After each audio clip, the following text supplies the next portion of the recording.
This is Late Tea Time, the golf betting podcast that finds the best betting value closer to the first shot being struck than anyone else. Always gamble responsibly. Visit begambleaware.org for more information.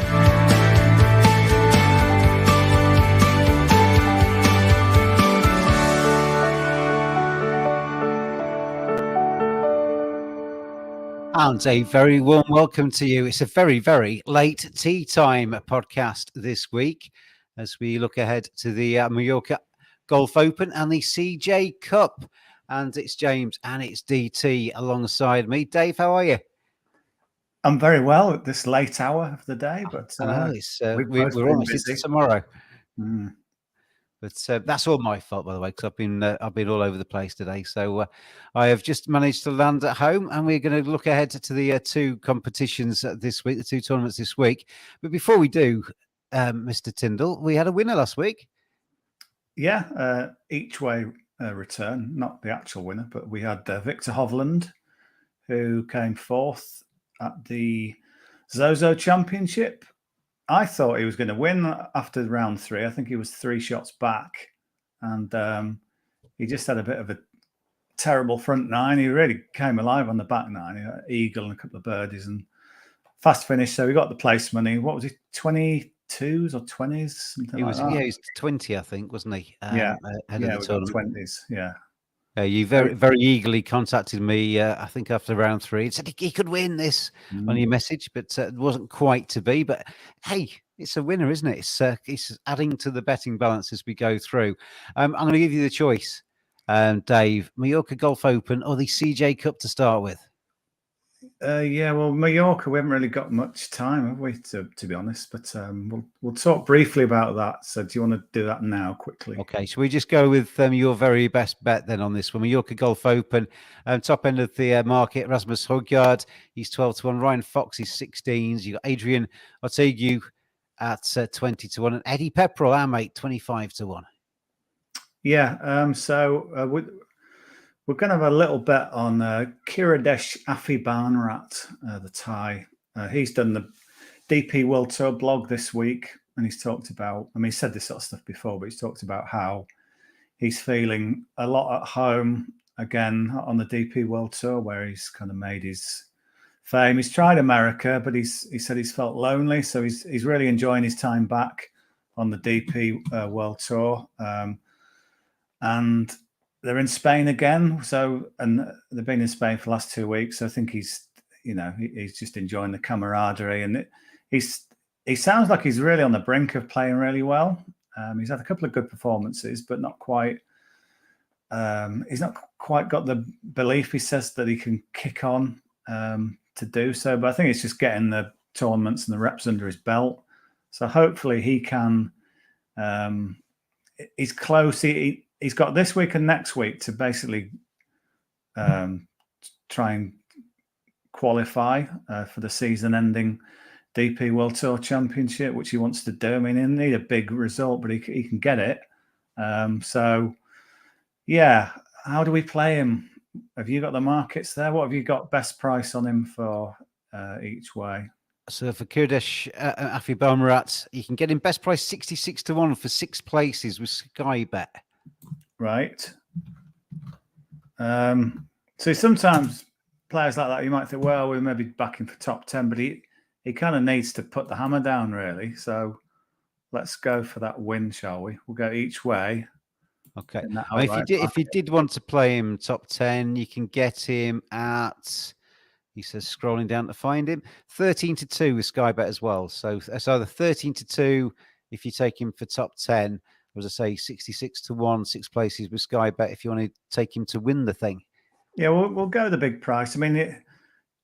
He's close. This is like his, 1, 2, 3. So he's had 6 weeks out on the DP World Tour, and he's clearly starting to enjoy himself again. 12th in Italy, 8th in the Open de España. He just had a terrible start at Valderrama last week when he opened with an 80, but he did shoot a 68 in round 2, which is one of the better laps of that course. So as I say, it's his 3rd week in Spain. So that all helps. It's not like he's flying off to some, remote part of the world where he's got to maybe just meet up with some new friends again. He's sort of traveling around with the same people, and it's all sort of helping him bed back in. So got a feeling he's got the talent and the ability to really throw in a big one soon, and maybe it'll just be this week. But if we take him to win as well, it means that anybody arriving late to this podcast, if the event's already started, you may still get a good price on him during the first round as well. So that's a Kiridesh Aphibarmarat then to kick us off with the Mallorca Open. The CJ Cup, I can remember joking with you about Leonard Rossiter and Reggie Perrin. CJ was his boss in the studio and in the offices, and I didn't get where I am today by playing golf 24/7 or whatever. It's it always makes me. What does CJ stand for? Do you know? They've named it after that bloke off Reggie Perrin. I tweet a picture of him. It's my annual joke, which I think there's about 8 people in the world who quite think it's funny. But that'll do. I like appealing to a cult audience. Well, I like to be with those 7 others. I think it's funny. You got Rory McIlroy for the CJ Cup. He's 7-1. John Rahm is 9. You've got 12-1 for Scotty Scheffler. You can get 16-1 best price on Justin Thomas. Matt Fitzpatrick, 22 as well for Sungjae Im. Jordan Spieth is in there at 25s. And the rest are bigger. Sam Burns is 28s and the rest are bigger. Victor Hovland, who gave us reward last week, is 28s as well. So it's a good field there, DT. It is. And to answer your question, CJ are a South Korean conglomerate holding company, which is sort of business speak, but that's what they are. So they're very kind of financially businessy. Something like that. So this tournament did used to be held in South Korea. So they used to go from Japan to South Korea, which made sense logistically. But because of the ongoing restrictions due to the pandemic in Korea, they've held it over back in the States for the last 3 years. This has been the last 2 years. This is the third one. The last 2 were in Vegas, where Jason Kokrak and Colin Montgomery, Rory McIlroy were the winners. It's late, and it's not that late that Colin Montgomery has been resurrected. And this week they're in South Carolina.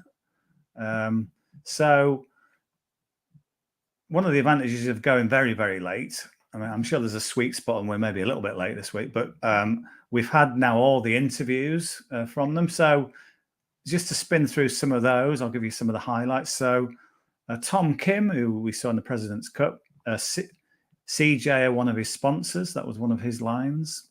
Cameron Young has just been voted Rookie of the Year. So if you think that'll put a bit of a pep in his step, that's a little angle on him. Can't do any harm, can it? No. Justin Thomas, who did win it twice when it was in South Korea. He says of this course, Congaree Golf Club in South Carolina, the course is really cool. I've really enjoyed it. I think it's very unique and can play a lot of different ways depending on how firm and fast it gets. So he sounds like he likes it. So that's good. But the two that Scotty Scheffler's put a new putter in the bag. That's another bit of info. But the two that I really like, firstly, we'll go with Rory McIlroy, who is the defending champion, albeit on a different course. I have heard of him. He's good, isn't he? And he's just added a couple of things. I mean, it's obviously you can make the case for him, whatever, because he's Rory McIlroy. But he's saying he feels really good about his game. He said he had his coach Michael Bannon in Florida last week, so they did a bit of work on just trying to get him ready for his last 2 tournaments of the year. The big sort of takeaway from McIlroy is that he can go back to world number 1 this week. Okay. And you always get the impression with him, he kind of likes the journey to get to world number 1 rather than just staying there. Yeah. McIlroy is always very sort of what's he thinking? That's always a key to how he plays, his sort of mental state. And he knows, he's worked out that he's been world number 1 lots of times, and sometimes he's done it by getting a win. I think that the first time he won the Honda Classic to get to world number one. And he can go back to being world number one. He's got this week, and then he's got the season ender in Dubai. So and that's 3 weeks away.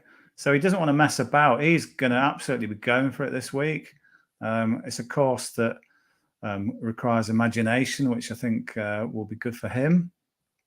But it's more that incentive. Sometimes you think, are they just turning up for the bit of prize money at this late stage of the season? No, he's on a massive mission to get back to world number one. So I think he'll be going for it. I mean, it's a limited 78-man field, which kind of helps a bit, but in terms of he's got less people to beat, but his price is a little bit skinny, shall we say. Yeah, 7-1 best price, 6 places with Unibet and Betfred.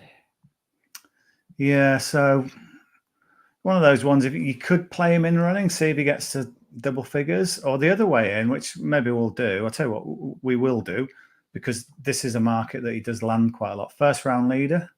I think you can get 16s on him for that. Yeah, let's have a look. Yeah, 16-1. You can get on Rory, which is 5 places with the likes of Bet365, William Hill, 888 Sport, and Bet Victor. Yeah, and obviously because it's like half the field, there's less chance of just some random having a brilliant day to pip him. So he's very good in this market. We've seen him lead lots of majors. There's lots of big players in town. So that'll get his juices flowing. The course is new to most of these. There's a few that have played it. It was used in the Palmetto Championship last year, but that's the only time it's been used. But yeah, Rory just sounds like he's a bit of a man on a mission to get back to world number one. He's got this week, 3 weeks off, and then his final event of the year, and he really wants to make a mark at the end of this season. So we'll do him first round leader at 16s. Quite nice, wouldn't it, to be eating your turkey at Christmas with the world number one tag? So I can see why he's driven to try and get there. You mentioned you got 2 though, Rory and the other one is Jordan Spieth, who was on my radar. I've heard of him as well. Yeah, that's good. You're getting good at this. Yeah. He was one, I think, he was on my radar. I know some people have picked him out this week, and it makes sense. But he's the one who's kind of most effusive about the course. I think he just sounds like this is right up his street. He says, I very much enjoyed the 9 holes I played. This was yesterday. Looking forward to seeing the rest of it. Just the whole setting here, it reminds me of a couple of my favorite places that I've been, and it should be a nice firm test for everybody. So Justin Thomas talked about the green's been really quick. Jordan Spieth puts very well on fast greens, so that'll be right up his street. He likes the mix of shots. He says, I love these giant trees that shape the holes. They shape a lot of the tee shots. There's a mix of easier holes, some meaty hard holes, some bigger green surfaces. So again, when brain is engaged for Jordan Spieth, that's when he's at his best. The course was meant to be designed on the Sandbelt courses in Melbourne that play firm and fast. So anyone who sort of likes that style of golf tends to be then therefore quite good at Open Championship golf, and Spieth is very much one of those, having won at Birkdale and finished really well at Royal St George's. So it's just one that sounds right up his street. He does then go on to mention that a couple of courses that he can compare it to. What does he say? He says, it reminds me of Whispering Pines. I thought it was a Laurel and Hardy song in Texas, which is the #1 rated course in Texas, apparently. I was Whispering Grass, Dave. Oh, yeah. It's not Laurel and Hardy at all. It's Donna Stell and Windsor Davis. Windsor Davis, yeah. Whispering grass, the trees don't need to know. That's it. That's one that the American listeners will know. I'm sure it was #1 on the Billboard charts in America for 5 weeks. If they could recognize it from my version of it. Yeah. And he also says, I kind of thought of it as a Ohoopee. Apparently there's a golf club called Ohoopee. It looks like it should be whoopee, but it's spelled Ohoopee. I mean, there could be people laughing at me right now for my mispronunciation of it, but written down in words, it says Ohoopee. Whoopee. It's probably pronounced something completely different. Yeah, anyway. whoppy. Yeah. But again, it's good because he's his brain's firing. He's thinking, oh, that's like this, that's like that, blah, blah, blah. Yeah. And what else has he said? It's also, I also really like these courses that are kind of, I don't know if you can consider this low country if it's too far inland, but these courses like the Hilton Head area down to the Sea Island area. So the Hilton Head area, Hilton Head, who won at Hilton Head earlier this year? Jordan Spieth. Oh, I was going to answer that question. Yeah. So he says, like Hilton Head down to the Sea Island area, Charleston area, another Carolina place, where you get this kind of sand-packed ground, these trees. It's really pretty. So he looks like he's turned up at this course and thought, oh, yeah, this isn't just a bog standard blast away American PGA track. There's something about it that's going to help. And that's where the experience comes in, because he's been around a bit now, isn't it? And you're kind of talking through his mental processes there of kind of referring it back to past experiences, aren't you? That's where the experience helps. Yeah. Finally, just goes on to say, I find the visuals, that the way the holes are shaped, to be really appealing. So everything he's saying suggests he should play well here. And, you know, he's been playing some good golf. He was the top scorer in the President's Cup. He won all 5 matches, pretty rare feat. So he's clearly in very good form. So every chance I think he comes here and continues that. And the guy knows how to win. So Jordan Spieth, he's been backed. I think he was 33s or 30s, but we're down to 25s now. You can still get him 33-1, 6 places with Unibet. It's a bit. Are you sure? Yeah, it's a bit skinnier elsewhere, but Unibet are still with 33 places, 6 places, 33-1, 6 places. Oh, wow. Down 33-1, 5 places with Bet365, and lesser elsewhere.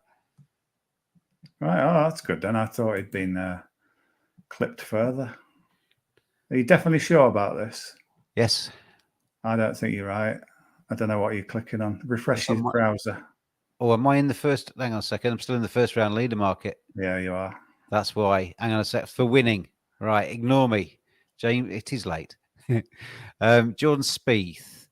Best price 25s. Although maybe your little faux pas was a kind of Freudian. I did it on purpose, Dave. Yeah. Yeah, to say we should be backing him in that market. And certainly, let's do that, because, I mean, he is a good starter. Or, you know, often he will pave the way for his wins with fast starts. So, yeah, why not back him in that as well? So you can get... let's sum up. It's Kiradech Afia at the Mallorca Golf Open. A Sky Bet have him at 66-1, 6 places to win that tournament. And then across the pond, the CJCup, Rory McIlroy, 7-1, 6 places with Unibet and Betfred. But we're going to be looking at him mainly for first round leader, 16-1, 5 places with the likes of Bet365, William Hill, 888 Sport, and others. And then Jordan Spieth, first round leader price, 33-1, 6 places with Unibet. And you can get him at 25-1. We're pretty much across the board now. And best one there, Boyle Sports and William Hill, offering 7 places on Jordan Spieth. So I am finally very sorry to have kept you up so late, DT. Thank you for your words of wisdom as always. And enjoy the golf this weekend. Yes. So as you point out, if you come to this Thursday morning and they've already teed off in Spain, you've still got a chance to back Afid Barnrat in running. So that might work for you. So, they're the 3 picks then. Afid Barnrat, McIlroy and Jordan Spieth carrying the late tea time podcast money through into the weekend. DT, thank you. Cheers, James. Thank you. And thanks out there, everybody, for watching and listening later as well, because we'll be around on the normal, traditional, if you could call it that, audio podcast version later on today. I'm going to drop DT off the screen. I'm going to drop me off the screen. and we'll see you again around about the same time next week. Cheers, everybody.